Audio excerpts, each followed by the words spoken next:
ਅੱਜ ਅਸੀਂ ਡਿਸਕਸ ਕਰਾਂਗੇ ਭਾਰਤ ਐਟ 1947 ਤੋਂ ਲੈ ਕੇ 2047 100 ਇਅਰਸ ਆਫ ਨਿਊ ਇੰਡੀਆ ਦੇ ਉੱਤੇ। ये अमृतकाल इंडिया का क्यों किया जा रहा है और इसका मायना की है? इंडिया की जो इकॉनमी है वो 4 ट्रिलियन इकॉनमी हो गई है। अगले 5 साल में भारत 7 ट्रिलियन की इकॉनमी बन जाएगा। इंडिया का जो ग्लोबल रोल है $85 बिलियन के आसपास FY25 में पैसा आ रहा है।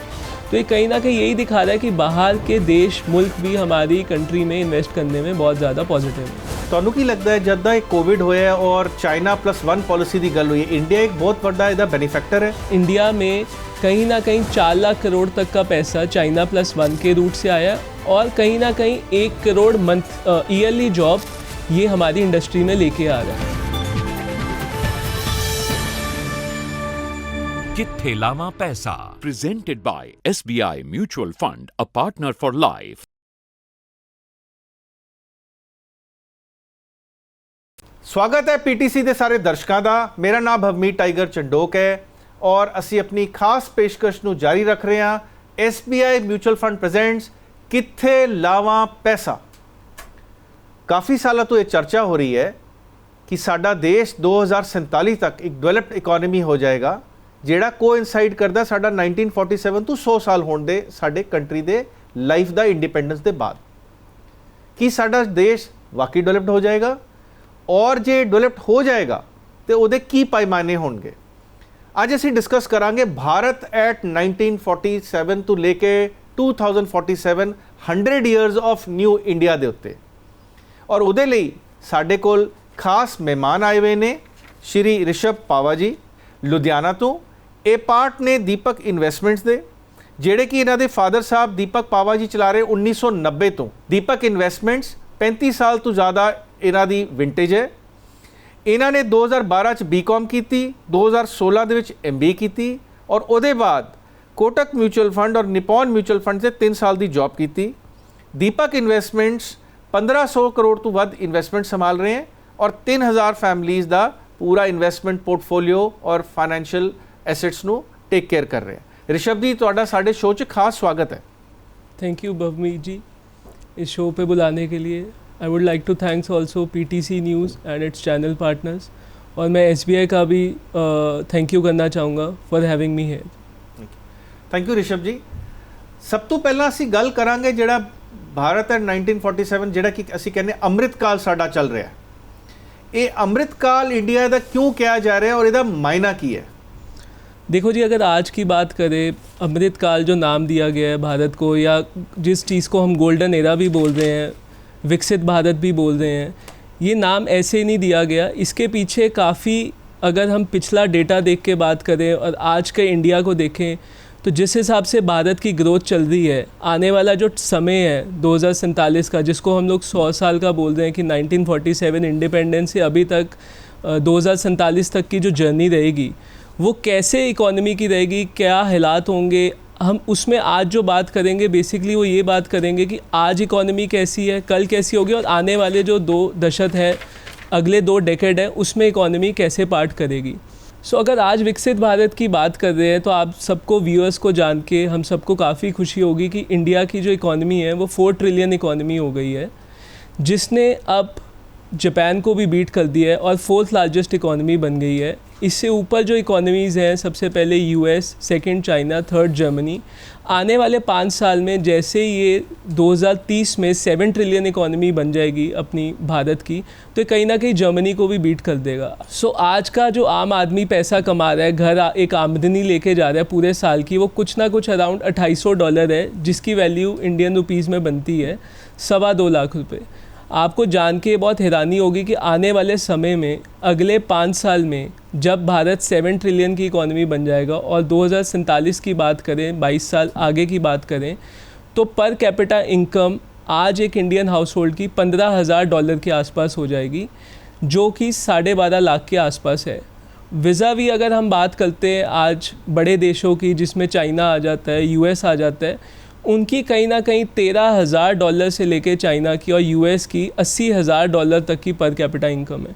तो आपको हैरानी और हमें जानने की बात यही है कि इसमें जो इतना डिफरेंस आ रहा है, भारत, इंडिया उसी चीज़ पे वर्क कर रहा है आज के टाइम पे, विकसित भारत। अगर हम बात करें आज डेटा की, इंफ्रास्ट्रक्चर की, मैन्युफैक्चरिंग की, तो सारी चीज़ें भारत का जो अमृत काल है, हम जो बात कर रहे हैं, जो डिजिटल ट्रांजैक्शंस हो रही हैं, नई कंपनीज आ रही हैं, नया पैसा इनफ्लो FDIs का ऑलमोस्ट $82 बिलियन के आसपास FY25 में आने की उम्मीद है।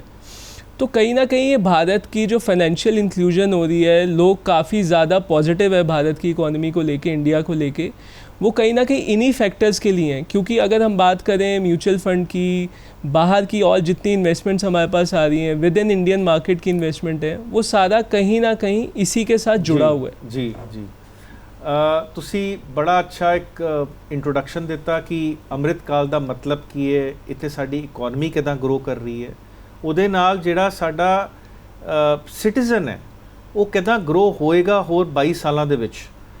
ਬੜਾ ਅੱਛਾ ਇੰਟਰੋਡਕਸ਼ਨ ਦਿੱਤਾ ਤੁਸੀਂ ਰਿਸ਼ਭ ਜੀ। ਮੇਰਾ ਤੁਹਾਡੇ ਤੋਂ ਇੱਕ ਬਹੁਤ ਇੰਪੋਰਟੈਂਟ ਸਵਾਲ ਹੈ, ਕਿਉਂਕਿ ਸਾਡੇ ਦੇਸ਼ ਦੇ ਅੰਦਰ ਤਕਰੀਬਨ 6% ਦੀ ਇਨਫਲੇਸ਼ਨ ਰਹਿੰਦੀ ਹੀ ਰਹਿੰਦੀ ਹੈ। सो इन्फ्लेशन करके सिचुएशन कितना चेंज हो सकती है आने वाले सालों के विच? बिल्कुल, देखिए जो अभी करंटली इन्फ्लेशन का डेटा था RBI का, जो लास्ट मंथ का आया है, वो कहीं ना कहीं RBI के एक इन्फ्लेशन का ब्रैकेट रहता है 2 से 6% का। तो जो करंट इन्फ्लेशन आई है वो 2.10 की आई है, जो RBI के कहीं ना कहीं टारगेट के अंडर है कि हाँ कंफर्टेबल है इन्फ्लेशन के डेटा के साथ वो। क्योंकि इन्फ्लेशन डेटा में हम लोग सिर्फ इंडिया की जो महंगाई है, जिसमें छोटे से छोटी चीज़ और बड़े से बड़ी चीज़ कैलकुलेट होती है, अगर हम बात करें फूड इन्फ्लेशन की, बाकी सारे फैक्टर्स की इन्फ्लेशन की, तो फूड इन्फ्लेशन इस बार नेगेटिव आया है। कम इन्फ्लेशन आने के करके फूड इन्फ्लेशन के डेटा के, तो ओवरऑल जो GDP का डेटा आया है वो 2.10 का आया है। कम इन्फ्लेशन आने का मतलब है कि आने वाले समय में अगर महंगाई कम होती है, आपके हमारे जैसे जो आम आदमी हैं वो कहीं ना कहीं खर्चा ज़्यादा कर सकते हैं, चीज़ों की डिमांड बड़ी होगी, और कहीं ना कहीं जैसे ही वो खर्चा अपना बढ़ाएंगे तो ओवरऑल इकोनॉमी की ग्रोथ ज़्यादा बढ़ेगी। तो ये इन्फ्लेशन अगर इसी पैरामीटर पे आने वाले कुछ सालों में चलती है और GDP हमारी अच्छे नंबर से 6.5-7% से ग्रो करती है, तो कहीं ना कहीं हम लोग इन्फ्लेशन को बीट भी कर जाएंगे और उससे ज़्यादा कहीं ना कहीं रिटर्न भी बना जाएंगे। जी जी, कोई भी देश ਨੂੰ ਰਿਸ਼ਭ ਜੀ ग्रो करना होंदा है ना, ਉਹਦੇ 2-3 ਸੈਕਟਰਸ ਮੇਨ ਹੁੰਦੇ ਨੇ। ਇੱਕ ਜਿਵੇਂ ਸਾਡੀ ਬਹੁਤ ਇਕਨੋਮੀ ਐਗਰੀਕਲਚਰ ਬੇਸਡ ਹੈ, ਸਾਡਾ ਆਲਮੋਸਟ 50% ਜਿਹੜੀ ਪੋਪੂਲੇਸ਼ਨ ਹੈ ਐਗਰੀਕਲਚਰ ਬੇਸਡ ਹੈ। ਐਗਰੀਕਲਚਰ ਸੈਕਟਰ ਐਂਡ ਮੈਨੂਫੈਕਚਰਿੰਗ, ਮੈਂ ਮੈਨੂਫੈਕਚਰਿੰਗ ਦੀ ਤਰਫ ਆ ਰਿਹਾ ਕਿਉਂਕਿ ਕੋਈ ਵੀ ਮੁਲਕ ਡਿਵੈਲਪਡ ਹੋਇਆ ਤੇ ਉਹਦੇ ਉੱਤੇ manufacturing sector has played a major part. So how do you see ਕਿ ਇੰਡਸਟਰੀਅਲ ਸੈਕਟਰ ਜਿਹੜਾ ਸਾਡਾ ਗਰੋ ਹੋਣ ਵਾਲਾ ਕੁਝ ਸਾਲਾਂ ਦੇ ਵਿੱਚ? हाँ जी, so basically you are correct कि जैसे हम लोग बात कर रहे हैं कि मैन्युफैक्चरिंग एक हर देश की एक ऐसी नींव है जो बहुत ज़्यादा ज़रूरी है स्ट्रॉन्ग होने के लिए। आज से पहले अगर बात करें इंडिया की, तो India was majorly among the agriculture, और सेकंड पार्ट आ जाता था सर्विस ओरिएंटेड। कभी भी India as a manufacturing hub नहीं जाना गया। आपको जान के इस चीज़ की भी खुशी होगी कि आज के टाइम पे 15% मैन्युफैक्चरिंग का पार्ट है ओवरऑल GDP के अंदर, जो कि 2030 में 25% हो जाएगा। तो आप एक बात समझिए कि अगर इंडस्ट्रियल प्रोडक्शन, माइनिंग, इलेक्ट्रिसिटी, हर तरह की अगर प्रोडक्शन ज़्यादा हो जाएगी इंडिया में, हम लोग उस तरफ बढ़ने लग जाएंगे, तो कहीं ना कहीं आपको ये डेटा, ये चीज़ें, ये जो ओवरऑल इकोनॉमी बूस्ट हो रही है, ये कहीं ना कहीं इंडस्ट्रियल डेटा में हेल्प करेगी। एक और फैक्ट मैं आपको बताता हूँ कि 5.5% से हमारी growth month on month IIP की चल रही है, जिसको हम इंडस्ट्रियल प्रोडक्शन डेटा बोलते हैं। अगर मैन्युफैक्चरिंग की बात करें, इलेक्ट्रिसिटी की बात करें, चीज़ों की, अगर इतनी जॉब क्रिएशन ये लेके आ रहे हैं मार्केट में, इंडस्ट्री में, इकोनॉमी में, तो कहीं ना कहीं आम आदमी के हाथ में पैसा भी आ रहा है, और कहीं ना कहीं वो या इसको स्पेंड कर रहा है, कंज्यूम कर रहा है, कंजम्पशन में जा रहा है, या कहीं ना कहीं ये पैसा इन्वेस्ट हो रहा है। तो ये डेटा भारत का जो इतना स्ट्रॉन्ग नंबर्स आ रहे हैं, कहीं ना कहीं ये दर्शाता है कि आने वाले समय में ये डेटा और बढ़ेगा और आम आदमी कहीं ना कहीं और ग्रो करेगा। जी ਰਿਸ਼ਭ ਜੀ, ਇੱਕ ਚੀਜ਼ ਦੱਸੋ, ਇਹ ਬੜੀ ਖੁਸ਼ੀ ਦੀ ਗੱਲ ਹੈ ਕਿ ਅਸੀਂ ਇੱਕ ਮੈਨੂਫੈਕਚਰਿੰਗ ਪਾਵਰ ਹਾਊਸ ਬਣਨ ਦੀ ਤਰਫ ਕਦਮ ਰੱਖ ਚੁੱਕੇ ਹਾਂ। ਇਹਦੇ ਅੰਦਰ ਸਰਕਾਰ ਦੀ PLI ਸਕੀਮਸ, ਅਦਰ ਵੀ ਇਨਸੈਂਟਿਵਸ ਰਹੇ ਨੇ। ਤੁਹਾਨੂੰ ਕੀ ਲੱਗਦਾ ਹੈ ਜਦ ਦਾ ਇਹ ਕੋਵਿਡ ਹੋਇਆ ਔਰ ਚਾਈਨਾ +1 ਪੋਲਿਸੀ ਦੀ ਗੱਲ ਹੋਈ ਹੈ, ਇੰਡੀਆ ਇੱਕ ਬਹੁਤ ਵੱਡਾ ਇਹਦਾ ਬੈਨੀਫੈਕਟਰ ਹੈ? बिल्कुल जी, बिल्कुल सर। अगर आज के टाइम हम लोग चाइना +1 की बात करते हैं या PLI की बात करते हैं, प्रोडक्टिव लिंक इंसेंटिव की बात करते हैं, तो चाइना +1 आया कहाँ से और PLI का क्या मतलब है, मैं उसको समझाना चाहूँगा। चाइना +1 बेसिकली आया कोविड के टाइम के आसपास, जब चाइना में बिल्कुल प्रोडक्शन, रियल एस्टेट, हर चीज़ बंद हो गई थी कोविड के टाइम पे। तो आज अगर मैं चाइना +1 की बात करता हूँ तो इंडिया में कहीं ना कहीं 4 लाख करोड़ तक का पैसा चाइना +1 के रूट से आया, और कहीं ना कहीं 1 करोड़ मंथ ईयरली जॉब ये हमारी इंडस्ट्री में लेके आ रहा है। सेकंड बात अगर हम लोग PLI की करते हैं, प्रोडक्ट लिंक्ड इंसेंटिव, तो 14 सेक्टर्स में सरकार ने एक इंसेंटिव चलाया कि अगर आप उस चीज़ की इन हाउस प्रोडक्शन करते हो चाइना +1 PLI स्कीम की, तो 14 सेक्टर जो सेमीकंडक्टर, इलेक्ट्रिसिटी, ऐसी कुछ कंपनीज आ जाती हैं, मैन्युफैक्चरिंग हब्स आ जाते हैं, केमिकल, टेक्सटाइल को कहीं ना कहीं सरकार ने 14 सेक्टर्स में छूट दी है PLI की, जिससे ओवरऑल इकोनॉमी को बेनिफिट होगा। जी ऋषभ जी, कभी भी किसी इकोनॉमी ने ग्रो करना होता है, अल्टीमेटली मैन्युफैक्चरिंग है या सैक्टर सर्विसेज इंडस्ट्री है, वो लोन्स लेंदी है, एडवांसिस लेंदी है बैंक्स तो, NBFC तो, और वो प्रॉफिटेबिलिटी डिफाइन करता है कि इंटरस्ट तुसी कितना दे रहे हो। जिमें जिमें साडी इकोनॉमी, साडी कंट्री एडवांस्ड या डेवलप्ड होंदी जाएगी, तो की लगता है RBI का की रंग चाला रहेगा कि इंटरस्ट रेट्स कितना तुसी फोरसी कर रहे हो? देखो जी, अगर मैं पिछले 5 साल के इंटरेस्ट रेट की बात करूँ तो कहीं ना कहीं RBI ने जो रेट ऑफ इंटरेस्ट रखा था, वो आज के ब्याज दर अगर हम बात करें, हर इकोनॉमी, मेजर वर्ल्ड इकोनॉमी हो या डोमेस्टिक बात करें इंडिया की, तो 5.5% के आसपास, 5.50 के आसपास आज का रेपो रेट है। इसका मतलब क्या है कि कोविड के टाइम जब उन्होंने रेट बढ़ाए थे इकोनॉमी को बूस्ट करने के लिए, आज के टाइम पे वो रेट इसलिए कम कर रहे हैं क्योंकि कहीं ना कहीं इकोनॉमी में वापस वो उनको इम्पैक्ट लग रहा है कि कहीं ना कहीं इन्वेस्टमेंट्स, चीज़ें अगर हम रेट या लिक्विडिटी इकोनॉमी में लेके आते हैं, जैसे आपने बिल्कुल सही कहा कि अगर किसी को कुछ इन्वेस्ट करना है, कुछ भारत में आगे चीज़ को बढ़ाना है, तो रेट एक ऐसी चीज़ है इंडियन मार्केट में, अगर वो लोन भी लेता है बैंक से, चाहे वो गाड़ी खरीदने जाए, चाहे वो रियल एस्टेट में इन्वेस्ट करे, आज के टाइम पे रेट ऑफ इंटरेस्ट बहुत ज़्यादा प्ले करता है उसकी बिज़नेस के लिए, या कुछ भी उसने पर्सनल ऑटो लोन या कुछ भी बाय करना है। तो अगर आज के टाइम पे हम लोन्स की बात करेंगे तो कहीं ना कहीं हाउसिंग लोन की भी बात करें तो 7.5 से 8% है, ऑटो लोन भी अराउंड इतने परसेंट पे, 9-9.5% पे मिल रहा है। तो कहीं ना कहीं ये चीज़ें दर्शा रही हैं कि RBI जो लिक्विडिटी मार्केट में ला रहा है, अगर पिछले 6 महीने की बात करूँ तो RBI कहीं ना कहीं अराउंड 2.5 लाख करोड़ के आसपास लिक्विडिटी इन्फ्यूज़ कर चुका है मार्केट में। इससे क्या होगा कि कॉमन आदमी के हाथ में पैसा आएगा, बैंक ज़्यादा लेंडिंग करेगा, और कहीं ना कहीं ओवरऑल इकोनॉमी को बूस्ट मिलेगा कंजम्पशन के लिए। इनफैक्ट जे तुसी किसी भी डेवलप्ड मुल्क 'ਚ जाओ तो उत्थे तुहानूं होम लोन 3 ਤੋਂ 5% ਦੇ ਵਿਚਕਾਰ ਮਿਲ ਜਾਂਦਾ ਹੈ, ਤੇ ਸਾਡਾ ਮੁਲਕ ਵੀ ਜਿਵੇਂ ਜਿਵੇਂ ਪ੍ਰੋਗਰੈਸ ਕਰਦਾ ਰਹੇਗਾ ਤੇ ਇੰਟਰਸਟ ਰੇਟ ਸਾਡੇ ਘਟਣਗੇ। ਥੈਂਕਸ ਰਿਸ਼ਭ ਜੀ, ਬੜਾ ਵਧੀਆ ਤਰੀਕੇ ਨਾਲ ਤੁਸੀਂ ਸਮਝਾਇਆ। ਲੇਕਿਨ ਸਾਡੇ ਦੇਸ਼ ਦੀ ਜਿਹੜੀ ਇਕੋਨਮੀ ਹੈ ਔਰ ਆਉਣ ਵਾਲੇ ਕਈ ਸਾਲਾਂ ਦੇ ਵਿੱਚ ਆਇਲ ਦੇ ਉੱਤੇ ਬਹੁਤ ਡਿਪੈਂਡੈਂਟ ਹੈ। ਤੁਸੀਂ ਦੇਖਿਆ ਹੋਣਾ ਕਰੂਡ ਆਇਲ ਬਰਨ ਦਾ ਰੇਟ ਉੱਤੇ ਚਲਾ ਜਾਂਦਾ, ਥੱਲੇ ਚਲੇ ਜਾਂਦਾ ਹੈ। ਆਇਲ ਇੰਪੈਕਟ ਕਿੱਦਾਂ ਇੰਡੀਆ ਨੂੰ ਲੱਗਦਾ ਤੁਹਾਡਾ ਰਿਡਿਊਸ ਹੋਏਗਾ, और साड़ी इकोनॉमी के उत्ते की इम्पैक्ट रहेगा इसका? कच्चे तेल की बात की जाए, अगर क्रूड ऑयल की, तो अगर 1 साल पहले का क्रूड का प्राइस देखा जाए तो कहीं ना कहीं $85 पर बैरल के हिसाब से था। 85% इंडिया का इंपोर्ट होता है क्रूड ऑयल बाहर की कंट्री से। तो अगर जितना हम लोग क्रूड के ऑयल की डिपेंडेंस कम करेंगे या कहीं ना कहीं क्रूड का प्राइस सही रहेगा, उतना ही हमारा फिस्कल डेफिसिट, जिसको हम लोग रेवेन्यू प्लस माइनस एक्सपेंडिचर की बात करते हैं जो सरकार का रहता है, उतना ही हमें कहीं ना कहीं इसके प्राइस से फ़ायदा होगा। बिकॉज 85% अगर हम लोग बाहर से इसको इंपोर्ट कर रहे हैं तो ये कहीं ना कहीं हमारे फिस्कल डेफिसिट के टारगेट को हिलाता है।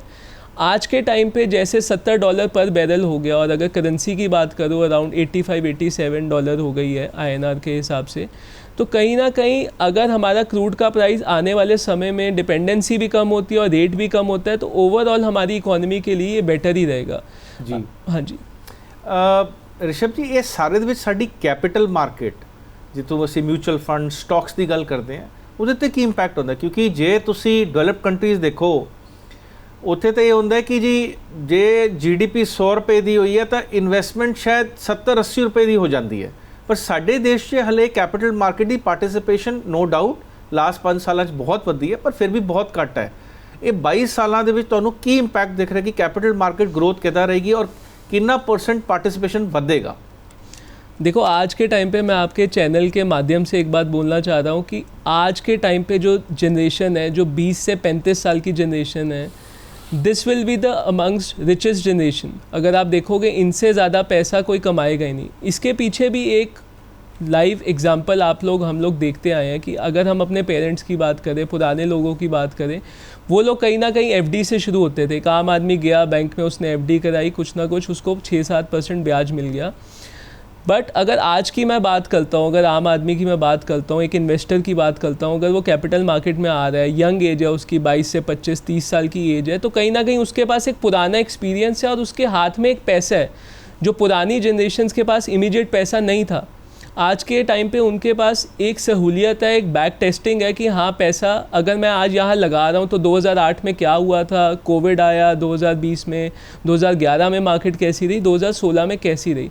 तो अगर आज मैं आपसे कुछ डेटा शेयर करूँगा कि जैसे म्यूचुअल फंड इंडस्ट्री की हम लोग बात कर रहे हैं, आज हर आदमी सिप लगा रहा है. कोई 2000 की लगा रहा है, कोई 1000 की लगा रहा है, कोई 5000 महीने की लगा रहा है, कोई 10 लाख महीने की भी लगा रहा है. टोटल म्यूचुअल फंड इंडस्ट्री जो है आज 74 लाख करोड़ की हो गई है, जिसमें अगर सिप की बात करता हूँ तो 28,000 करोड़ की सिप हर महीने हमारे पास आ रही है पूरे इंडिया की, अगर मैं सिप की बात करता हूँ. और अराउंड 9.5 करोड़ के आसपास हमारे पास जो अकाउंट होल्डर हो गए हैं सिप के. तो कहीं ना कहीं आप अगर इस चीज़ को स्टडी करोगे, इस चीज़ की आगे फाइंडिंग करोगे, तो ये यहाँ से यही पता लगता है कि बैंक का पैसा कहीं ना कहीं अब जो 5-6% पे पड़ा था एफडीज़ पे या सेविंग में पड़ा था, वो कहीं ना कहीं म्यूचुअल फंड की तरफ आना शुरू हो गया. अगर मैं बैंक की डेटा की बात करूँ और म्यूचुअल फंड की बात करूँ तो 32% बैंक का जितना डिपॉजिट है उतना म्यूचुअल फंड का बैंक का अब शेयर हो गया. तो कहीं ना कहीं ये यही दर्शा रहा है कि आम आदमी, एक इन्वेस्टर, छोटी से छोटी 250 रुपये, 500, 1000, 1000, 10,000 से भी इन्वेस्ट कर सकता है इस कैपिटल मार्केट के अंदर. और जिस हिसाब से ईयर ऑन ईयर इसकी ग्रोथ चल रही है, अगर आपको एक अच्छी लंबे टाइम में, लॉन्ग टर्म में रिटर्न मिल रही है, अगर नॉर्मल आदमी 1000 की सिप भी लगा रहा है, अगले विकसित भारत की बात ही करते हैं 2047 तक, तो 2,64,000 उसके पैसा जा रहा है अगले 22 साल के लिए एवरी मंथ. सो अगर वो कहीं ना कहीं 1,000 रुपये की या 10,000 रुपये की मंथली सिप लगा रहे हैं और अगले विकसित भारत की बात करें 2047 तक, तो उसका मोटा मोटा यही पैसा कहीं ना कहीं 1.5 करोड़ के आसपास बन जाता है, जो आज के टाइम पे एक 60 साल के रिटायरमेंट आदमी की आमदनी है उसके रिटायरमेंट होने के बाद. जी जी ऋषभ जी, ये बड़े पॉजिटिव फिगर्स तुसी कहे हैं और तुहानू पता ही होएगा कि अज तो 100-200 साल पहला या 50 साल पहला तक भी मुल्क लड़ते सी फिजिकली टेरिटरीज़ नू लेण लई, पर अज वो लड़ाई सारी इकनॉमिक हो गई है. आई एग्री कि यूक्रेन की लड़ाई चल रही है, किते तुहाडी वैस्ट एशिया चल रही, जे उस गल नू तुसी इग्नोर कर दो क्योंकि बहुत घट ने इहो ਜਿਹੇ इंस्टेंसेस, सारी हुण लड़ाई जिहड़ी है पैसे की तरफ चली गई है. सो इंडिया का जिहड़ा ग्लोबल रोल है, क्योंकि हले आई थिंक साडा जिहड़ा वर्ल्ड GDP ਦੇ अंदर कोई 1% ਦੇ ਨੇੜੇ ਤੇੜੇ अप्रोक्सीमेटली हिस्सा है, ये तुसी कितना देखते हो कि कितना ये चेंज होएगा, पर्सपेक्टिव चेंज होएगा in terms of value and in terms of impact? So अगर आज इंडिया की बात कर रहे हैं, हम इकोनॉमी की बात कर रहे हैं, तो इंडिया एक पावरफुल नेशन हो गया. जो कुछ साल पहले अगर हम खुद से भी पूछेंगे, किसी से भी पूछेंगे, तो इंडिया उतना पावरफुल कंट्री नहीं माना जाता था. आज के टाइम पे इंडिया ब्रिक्स के अंडर भी आ गया है, G20 भी उन्होंने समिट होस्ट किया है, एंड कहीं ना कहीं पावरफुल नेशन कहा गया इंडिया को. सो जितना भी हम लोग बात कर रहे हैं आज भारत की, इंडिया के अमृतकाल की, भारत के विकास की, आने वाले टाइम में जितनी इन्वेस्टमेंट्स बाहर से आ रही हैं, जितना हम मैन्युफैक्चर कर रहे हैं, जितने स्टार्टअप्स, यूनिकॉर्न कंपनीज़ इंडिया में निकल के आ रही हैं, जैसे हम जोमेटो की बात कर लें, जेप्टो की बात कर लें, ब्लिंकिट की बात कर लें, ओला की बात कर लें, ये हमारे देश से ही निकले हुए कुछ कंपनीज़ हैं जो न्यू एज कंपनीज़ की तरफ हमारे इन्वेस्टमेंट पे फोकस जा रहा है. फार्मा सेक्टर की बात कर लें, नए मैन्युफैक्चरिंग यूनिट्स की बात कर लें, इंडस्ट्रीज़ की बात कर लें, तो ओवरऑल ये कहीं ना कहीं भारत को एक पॉजिटिव दर्शा रहा है और कहीं ना कहीं FDIs का फ्लो भी दिखा रहा है, जो मैंने आपको पहले भी बताया कि $85 बिलियन के आसपास FY25 में पैसा आ रहा है. तो ये कहीं ना कहीं यही दिखा रहा है कि बाहर के देश, मुल्क भी हमारी कंट्री में इन्वेस्ट करने में बहुत ज़्यादा पॉजिटिव है. जी, इनफैक्ट तुसी देख सकते हो कि जब असी स्टार्टअप इंडस्ट्री की गल करते हैं और फंडिंग की गल करते हैं, no doubt Israel, London, New York की गल होंदी है, लेकिन हुण बैंगलोर की भी गल होंदी है. ਹੁਣ ਪੂਨੇ ਦੀ ਵੀ ਗੱਲ ਹੁੰਦੀ, ਹੁਣ ਹੈਦਰਾਬਾਦ ਦੀ ਗੱਲ ਹੁੰਦੀ ਹੈ, ਔਰ ਕੁਝ ਮਾਤਰਾ 'ਚ ਮੋਹਾਲੀ ਦੀ ਵੀ ਗੱਲ ਹੁੰਦੀ ਹੈ। ਇਹ ਸਾਡੇ ਲਈ ਬਹੁਤ ਪੋਜ਼ਿਟਿਵ ਸਿਗਨਲ ਹੈ ਕਿ ਸਟਾਰਟਅਪ ਇਕੋਨਮੀ ਜਿਹੜੀ ਨਵੀਂ ਇਕੋਨਮੀ ਹੈ, ਜਿਵੇਂ ਰਿਸ਼ਭ ਜੀ ਨੇ ਓਲਾ ਦੀ ਗੱਲ ਕੀਤੀ, ਕਈ ਹੋਰ ਕੰਪਨੀਜ਼ ਦੀ ਗੱਲ ਕੀਤੀ ਜਿਹੜੀ ਸਾਡੀ ਦੇਸ਼ ਦੀ ਹੋ ਗਈ ਹੈ, ਜ਼ੋਮੈਟੋ ਹੈ, ਇਹ ਸਾਰਾ ਦਰਸਾ ਰਹੀ ਹੈ ਕਿ ਸਾਡੇ ਕੋਲ ਇਨਵੈਸਟਰ ਇੰਟਰਸਟ ਬਾਹਰ ਦੇ ਮੁਲਕਾਂ ਦਾ ਬਹੁਤ ਆ ਰਿਹਾ ਹੈ ਔਰ ਬੜਾ ਪੋਜ਼ਿਟਿਵ ਸਾਈਨ ਹੈ। ਰਿਸ਼ਭ ਜੀ, ਤੁਹਾਡਾ ਸਾਡੇ ਇਨਵੈਸਟਰਸ ਲਈ ਕੀ ਇੱਕ ਮੈਸੇਜ ਹੈ ਕਿ ਉਹ ਜਿਹੜਾ ਬੰਦਾ ਅੱਜ ਤੱਕ ਉਸਨੇ ਇਨਵੈਸਟ ਹੀ ਨਹੀਂ ਕੀਤਾ, ਅਸੀਂ ਕਹਿ ਰਹੇ ਕਿ ਸਾਡੀ ਦੇਸ਼ ਦੀ ਇਕੋਨਮੀ ਇੰਨੀ ਗਰੋ ਕਰ ਰਹੀ ਹੈ, ਲੇਕਿਨ ਉਹਨੂੰ ਤਾਂ ਇਹ ਪਤਾ ਹੀ ਨਹੀਂ ਹੈ, ਉਹ ਆਪਣੀ ਸਵੇਰ ਤੋਂ ਸ਼ਾਮ ਦੀ ਜੌਬ ਕਰ ਰਿਹਾ ਹੈ ਔਰ ਆਪਣੇ ਦਿਨ ਦਾ ਪਰਵਾਹ ਕਰ ਰਿਹਾ ਹੈ। ਤੁਹਾਡਾ ਇਨਵੈਸਟਰਸ ਲਈ ਕੀ ਮੈਸੇज है in the times to come? जो आज के टाइम पे इन्वेस्टमेंट का होराइजन जर्नी है, जो मैं मैसेज देना चाहूँगा सारे इन्वेस्टर्स को कि इंडिया के अगले 20 से 30 साल जो हम लोग अमृतकाल की आज टॉपिक पे बात कर रहे हैं, ये कहीं ना कहीं आपको पॉजिटिव साइन दिखेगा, अपने काम में दिखेगा, अपनी कंट्री में दिखेगा, विद इन पैरामीटर्स दिखेगा कि हर सेक्टर कैसे परफॉर्म कर रहे हैं। तो जैसे हर आदमी अपने काम में बिज़ी है, वो बाकी चीज़ें नहीं देख सकता कि इकॉनमी कैसे चल रही है, म्यूचुअल फंड यहाँ बहुत अच्छा एक पार्ट प्ले कर जाता है कि आज आदमी के पास कुछ भी पैसे हैं। मैं आपको पिछला एग्जांपल कुछ दूंगा, 10,000 रुपये की जिस आदमी ने एक सेविंग करी, जैसे हम लोग सेविंग का पार्ट मानते हैं कि 100 रुपया आपके पास है, आपकी एज 30 साल है, तो 70% आपका इक्विटी में होना चाहिए, 30% आप डेट में लगा सकते हो। जो 70% में भी अगर आप अपनी सेविंग देखते हो कि मैं आज 50,000 रुपये कमा रहा हूँ, तो 10,000 रुपये महीना में ईजिली इन्वेस्ट कर सकता हूँ। अगर पिछले 30 साल के डेटा की मैं बात करूँ, मैं अभी आपसे 12-15% की बात लेके कर रहा हूँ, बट अगर मैं पिछले 30 साल का डेटा बताऊँ कि 10,000 की जिसने सिप लगाई, रेगुलर लगाई, पिछले 30 साल से लगाई, 36 लाख करोड़ का आज 25 करोड़ वैल्यू है उस सिप की। तो यहाँ से पावर ऑफ कंपाउंडिंग का समझ आता है, जो आम आदमी नहीं समझ पाता, जिसको हम लोग चक्रवर्ती ब्याज भी बोलते हैं, 8th wonder of the world भी बोलते हैं, वो कंपाउंडिंग है। उसमें उसको रिटर्न 19 से 20% आई, बट पिछले 30 साल में सिर्फ 10,000 की सिप दे के 36 लाख का उसका 25 करोड़ आज की वैल्यू है। तो कहीं ना कहीं आप अपनी इकोनॉमी पे पॉजिटिव होइए, थोड़ा बहुत इन्वेस्टमेंट स्टार्ट कीजिए, और इस मार्केट का ये फ़ायदा है कि आज आपको पैसा कभी भी विड्रॉ करना है, कभी भी आपको पैसा चाहिए, 2 दिन में आपके अकाउंट में पैसा आ जाएगा। अगर आज आपको पार्शियल विड्रॉ भी करना है तो वो भी कर सकते हो आप। प्रॉपर्टी आप एकदम नहीं बेच पाओगे, आधी नहीं बेच पाओगे, बट ये सारी चीज़ ऑन पेपर आपको दिखेगी। और स्पेशली मैं कुछ बोलना चाहूँगा, जैसे इंडिया में हम लोग देख रहे हैं, या पंजाब की स्पेसिफिकली मैं बात करूँ, तो मेजरली लोग बाहर जो शिफ्ट हो चुके हैं, अब प्रॉपर्टी पीछे उनका कोई टेक केयर करने वाला नहीं है, मेंटेनेंस है, चीज़ें हैं, सारी चीज़ों को लुक आफ्टर करना, उनका टैक्सेस भरना, चीज़ें, तो कहीं ना कहीं उसको संभालना मुश्किल हो गया, घर कहीं ना कहीं खाली हैं। बट अगर मैं आपको बोलूँ कि आप म्यूचुअल फंड में इन्वेस्ट कर रहे हो, उतनी ही रिटर्न 12 से 15% आप कमा रहे हो, और आपको डिजिटली सब कुछ चीज़ें आपके फ़ोन के अंदर है, आप भारत में हो, बाहर हो, US हो, कनाडा हो, UK, ऑस्ट्रेलिया हो, कहीं भी हो, आप कहीं से भी उसको मैनेज आउट कर सकते हो और इमीडिएट विड्रॉल भी कर सकते हो। तो ये एक ऐसे कुछ फीचर्स हैं, ऐसी कुछ नॉलेज है मार्केट की, धीरे धीरे लोग अब इस चीज़ की तरफ और जागरूक भी हो गए और लगाना भी शुरू कर दिया उन्होंने पैसा। ਜਿਵੇਂ ਕਿ ਰਿਸ਼ਭ ਜੀ ਨੇ ਦੱਸਿਆ ਕਿ ਨੋ ਡਾਊਟ ਤੁਹਾਡੇ ਕੋਲ ਕਨਵੈਨਸ਼ਨਲ ਮੈਥਡਸ ਆਫ ਇਨਵੈਸਟਮੈਂਟਸ ਹੈਗੇ ਹੀ ਨੇ, ਗੋਲਡ ਹੋਏ, ਰੀਅਲ ਏਸਟੇਟ ਹੋਏ, ਲੇਕਿਨ ਇੱਕ ਕੈਪੀਟਲ ਮਾਰਕੀਟਸ ਬਹੁਤ ਵੱਡਾ ਹੁਣ ਇੱਕ ਇਨਵੈਸਟਮੈਂਟ ਐਵੇਨਿਊ ਬਣ ਗਿਆ। ਸਾਡੇ ਬਹੁਤ ਸਾਰੇ ਲੋਕੀ ਪਾਰਟਿਸਿਪੇਟ ਕਰ ਰਹੇ, ਸਪੈਸ਼ਲੀ ਜਿਹੜੀ ਯੰਗਰ ਜਨਰੇਸ਼ਨ ਹੈ 20 ਤੋਂ 35 ਤੇ 40 ਸਾਲ ਦੀ, ਇਹ ਤਾਂ ਫਰਸਟ ਲੈਵਲ ਆਫ ਇਨਵੈਸਟਮੈਂਟ ਵੀ ਇੱਥੇ ਆ ਰਹੀ। ਕਿਸੇ ਜ਼ਮਾਨੇ 'ਤੇ ਲੋਕੀ ਪਹਿਲਾਂ ਕਾਰ ਖਰੀਦਦੇ ਸੀ, ਹੁਣ ਸ਼ਾਇਦ ਉਹ ਮਿਊਚੁਅਲ ਫੰਡ 'ਚ ਇਨਵੈਸਟਮੈਂਟ ਉਹਨਾਂ ਨੇ ਕਰਨਾ ਸ਼ੁਰੂ ਕਰਤਾ ਹੈ। ਰਿਸ਼ਭ ਜੀ, ਤੁਸੀਂ ਸਾਡੇ ਸ਼ੋਅ 'ਚ ਆਏ, ਸਾਡਾ ਮਾਣ ਵਧਾਇਆ, ਔਰ ਇੰਨੇ ਸਰਲ ਭਾਸ਼ਾ 'ਚ ਸਾਨੂੰ ਇੰਨਾ ਕੰਪਲੈਕਸ ਟੌਪਿਕ ਇਕੋਨਮੀ ਕਿੱਥੇ ਹੈ, 22 ਸਾਲਾਂ 'ਚ ਅਸੀਂ ਕਿੱਥੇ ਹੋਵਾਂਗੇ, ਤੁਸੀਂ ਆਇਓ, ਤੁਹਾਡਾ ਬਹੁਤ ਬਹੁਤ ਧੰਨਵਾਦ। Thank you. ਜਿਵੇਂ ਕਿ ਸ਼ੋਅ ਦੇ ਆਖਿਰ ਦੇ ਵਿੱਚ ਮੈਂ ਤੁਹਾਡੇ ਕੋਲ ਇੱਕ ਇੰਟਰਸਟਿੰਗ ਫੈਕਟ ਛੱਡ ਕੇ ਜਾਣਾ। ਅੱਜ ਅਸੀਂ ਗੱਲ ਕੀਤੀ ਕਿ ਸਾਡੀ ਇਕੋਨਮੀ 4 ਟ੍ਰਿਲੀਅਨ 'ਤੇ ਹੈ ਔਰ ਦੁਨੀਆ ਦੀ ਚੌਥੀ ਵੱਡੀ ਇਕੋਨਮੀ ਹੈ। ਇਹ 22 ਸਾਲਾਂ ਦੇ ਵਿੱਚ ਨੀਤੀ ਆਯੋਗ ਸਾਡਾ ਇਹ ਕਹਿ ਰਿਹਾ ਕਿ ਸਾਡੀ $30 ਟ੍ਰਿਲੀਅਨ ਦੀ ਇਕੋਨਮੀ ਹੋ ਜਾਏਗੀ। ਯਾਨੀ ਕਿ ਅੱਜ ਇਹ ਇਕੋਨਮੀ ਸਾਡੀ 34 ਲੱਖ ਕਰੋੜ ਦੀ ਹੈ, ਇਹ 2500 ਲੱਖ ਕਰੋੜ ਦੀ ਹੋ ਜਾਏਗੀ। ਸਾਡੀ ਪਰ ਕੈਪੀਟਾ ਇਨਕਮ ਵੀ ਵਧ ਰਹੀ ਹੈ। ਕੀ ਤੁਸੀਂ ਉਹਦੇ 'ਚ ਪਾਰਟਿਸਿਪੇਟ ਕਰ ਰਹੇ ਹੋ? ਜਨਾਬ ਛੇਤੀ ਕਰੋ, ਇਹੀਓ ਟਾਈਮ ਹੈ ਇਨਵੈਸਟ ਕਰਨ ਦਾ, ਔਰ 22 ਸਾਲਾਂ 'ਚ ਆਪਣਾ ਪੈਸਾ ਵੀ ਬਣਾਉਣ ਦਾ, ਦੇਸ਼ ਦਾ ਬਣਾ ਹੀ ਰਿਹਾ। ਤੁਹਾਡੇ ਸਜੈਸ਼ਨਸ ਆ ਰਹੇ ਨੇ, ਤੁਹਾਡੇ ਕੁਐਸਚਨਸ ਆ ਰਹੇ ਨੇ, ਅਸੀਂ ਸਾਰੀਆਂ ਚੀਜ਼ਾਂ ਨੂੰ ਇਨਕੋਪਰੇਟ ਕਰ ਰਹੇ ਹਾਂ, ਔਰ ਉਹਦੇ ਥਰੂ ਹੀ ਅਸੀਂ ਆਪਣੇ ਸ਼ੋਅ ਦਾ ਨੈਕਸਟ ਐਪੀਸੋਡ ਲੈ ਕਰ ਆ ਰਹੇ ਹਾਂ। ਤੁਸੀਂ ਤੁਹਾਡੇ ਜਿਹੜੇ ਵੀ ਕੁਐਸਚਨ ਨੇ ਜਾਂ ਤੁਹਾਡੇ ਡਾਊਟਸ ਨੇ, ਤੁਸੀਂ ਇਸ ਈਮੇਲ ID ਦੇ ਵਿੱਚ ਸਾਨੂੰ ਪੁੱਛੋ। ਅਸੀਂ ਤੁਹਾਨੂੰ ਰਿਸਰਚ ਕਰਕੇ ਪੂਰੀ ਤਰ੍ਹਾਂ ਆਨਸਰ ਕਰਾਂਗੇ। ਦੇਸ਼ ਦੁਨੀਆ ਦੀ ਬਾਕੀ ਖਬਰਾਂ ਲਈ ਬਨੇ ਰਹੋ PTC ਨਿਊਜ਼ ਨਾਲ। ਧੰਨਵਾਦ। म्यूचुअल फंड निवेश मार्केट जोखिमां ਦੇ ਅਧੀਨ ਹੈ। ਸਕੀਮਾਂ ਸੰਬੰਧਿਤ ਦਸਤਾਵੇਜ਼ਾਂ ਨੂੰ ਧਿਆਨ ਨਾਲ ਪੜ੍ਹੋ।